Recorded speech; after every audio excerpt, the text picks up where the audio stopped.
সবুজে ঘেরা নিরিবিলি এক ছোট্ট গ্রাম। ভোরের আলো আস্তে আস্তে ছড়িয়ে পড়ছিল চারদিকে। গাছের পাতায় পাতায় শিশিরের চিকচিক, আর দূরে কোথাও ডেকে উঠছিল পাখিরা। ঠিক সেই সময় ভেসে আসছিল আজানের সুর, মৃদু কিন্তু গভীর। এই গ্রামেই মাটির ছোট একটা ঘরে বসবাস করত রাশেদ। গরিব হলেও তার চোখে ছিল স্বপ্ন, আর মনে ছিল এক অদ্ভুত দৃঢ়তা। প্রতিদিনের মতো আজও সে জেগে উঠল ভোরে, কারণ সে জানত দিনটা সহজ হবে না, তবুও সততার পথ ছাড়বে না সে কখনো। রাশেদ বাবা, ওঠো, স্কুলে যেতে দেরি হবে। আসছি মা, আজ কিন্তু আমি স্কুল শেষে কাজ খুঁজব। পড়াশোনাটা ভুলে যাস না বাবা, সৎ থাকলে আল্লাহ পথ দেখাবেন। গ্রামের ঠিক মাঝখানে ছিল একটা বড় দোকান। এই দোকানটায় করিম চাচার দোকান। চারদিকে তার সুনাম, কিন্তু সেই সুনাম ছিল শুধু টাকার জন্যে। ভোর হতেই দোকানের ঝাঁপ খুলে যেত। একটার পর একটা মানুষ ভিড় করত সেখানে। চাল, ডাল, তেল সব কিছুই পাওয়া যেত, কিন্তু ওজনের পাল্লাটা সব সময় ঠিক থাকত না। করিম চাচা জানত কে কতটা অসহায়, আর ঠিক সেই জায়গাতেই সে করত হিসাব। কম ওজন, বেশি দাম, আর মুচকি হাসি। তার চোখে তখন মানুষ নয়, শুধু লাভ। গ্রামের অনেকেই বুঝত, কিন্তু মুখ খুলত না, কারণ করিম চাচার টাকা ছিল, প্রভাব ছিল। সেদিনও দোকানে বসে সে ভাবছিল কিভাবে আজ আরও একটু বেশি লাভ করা যায়। ঠিক তখনই দোকানের সামনে দিয়ে হেঁটে যাচ্ছিল রাশেদ। তার চোখ পড়ল ওজন মাপার পাল্লার দিকে। এক মুহূর্তের জন্য তার মনে হল কিছু একটা ভুল, কিন্তু সে চুপ থাকল, কারণ সে জানত সত্য বলা সহজ, কিন্তু সত্য ধরে রাখা সবচেয়ে কঠিন।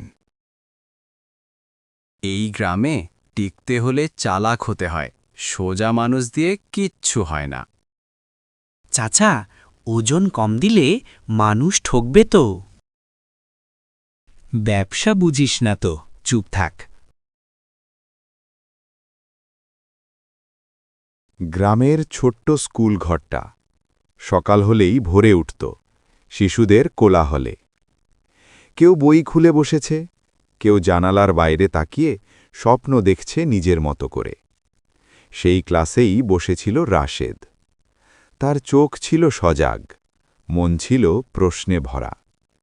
সেদিন শিক্ষক বলছিলেন একটা খুব সাধারণ কথা, কিন্তু যার অর্থ খুব গভীর। তিনি বলছিলেন, সততা মানুষকে বড় করে, আর লোভ মানুষকে ছোট করে ফেলে। ক্লাসঘর তখন নীরব, শুধু শিক্ষকের কণ্ঠ আর খাতায় কলমের শব্দ। রাশেদ মন দিয়ে শুনছিল। তার মনে পড়ছিল করিম চাচার দোকানের কথা, ওজনের পাল্লাটা যেটা ঠিক ছিল না। একটা প্রশ্ন বারবার তার মনে আসছিল, সত্য জানলে চুপ থাকা কি ঠিক, নাকি সঠিক কাজটাই সবার আগে করা উচিত? রাশেদ জানত এই প্রশ্নের উত্তর একদিন না একদিন তাকে দিতেই হবে। সততা মানুষকে বড় করে, আর লোভ মানুষকে ছোট করে। আমি সৎ মানুষ হব। স্কুল ছুটি হল, ছেলেমেয়েরা একে একে বাড়ির পথে। রাশেদও হাঁটছিল চেনা সেই কাঁচা রাস্তা ধরে। হঠাৎ করেই তার চোখে পড়ল মাটির ওপর পড়ে থাকা একটা ছোট থলি। সে থেমে গেল, চারদিকে তাকাল, কেউ নেই, শুধু নীরবতা।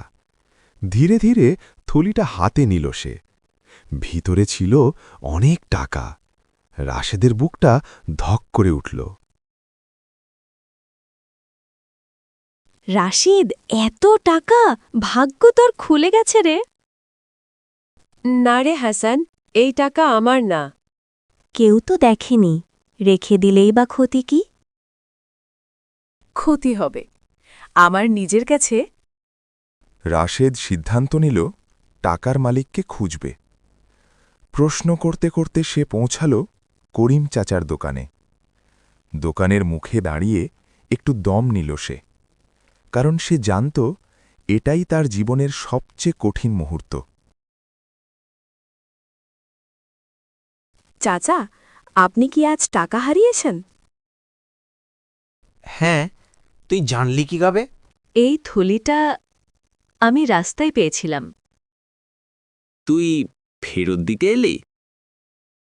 হ্যাঁ চাচা, কারণ এটা আপনার। করিম চাচা তখন কিছু বলতে পারছিল না।